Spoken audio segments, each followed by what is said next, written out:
Welcome back everybody. Today I want to walk you through the process of this logo animation I made recently for my Behance portfolio. If you like to check it out, I will leave the link in the description below. So without further ado, let's jump to After Effects.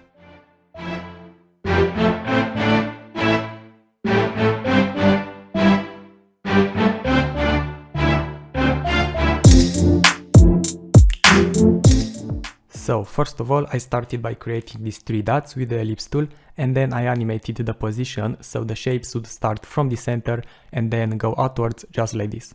I've also animated the scale from 0 to 100% just to have a clean background from the start. The next step was to morph each dot's path into a part of the Google logo.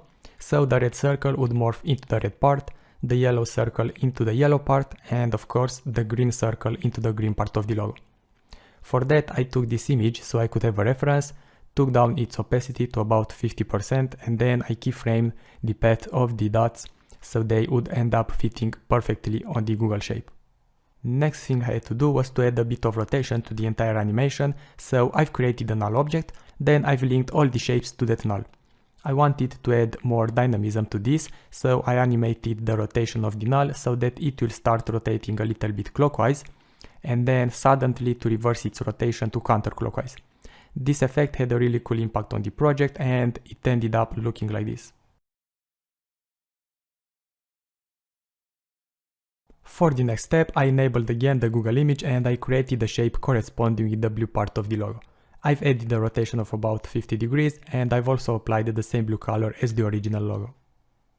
And now comes the more interesting part. I took all the shapes and I've copied them into a new composition, but I deleted all the keyframes because I wanted to have the shapes in their last animation form, which is this one. For the next part, I wanted to simulate how the three shapes would fall off in reality and how they would get hooked on the blue shape. To achieve that, I had to make use of a plugin called Newton. First of all, I've set the type of the background to dead because we don't want it to interact with our shapes. Then I've increased the mesh precision of the shapes to the maximum value so we can have the body of the shapes without any rough edges. After that, I've added a distance joint to the green-yellow group and another one to the red-yellow group. In this way the shapes would stick together and they wouldn't separate once they would start to fall. The next joint I added was a pivot joint. This one makes the link between the green shape and the blue shape, and it's necessary because we want the three shapes to stick together with the blue one once they interact with it. Initially the blue shape would also fall because of the gravity, so I had to change its type to EA-matic, and in this way the shape behaves like something that it's stuck in that place, but it has tension, just like it's attached to an elastic cord. I wanted that joint to be active only when the green shape hit the blue one, so for that I've added keyframes on the active property. I went frame by frame to see the exact frame when the first shape hits the other one, and then I put that frame number on the second keyframe. I've also increased the overall magnitude of the gravity, so in this way the animation would be faster. From now on, all I did was to play a lot with the values until I got something that I liked. After multiple trials and errors, I was satisfied with the result, so I exported the animation back to After Effects. The overall result was similar to this one, but here is actually the result from the original project because I like this one better.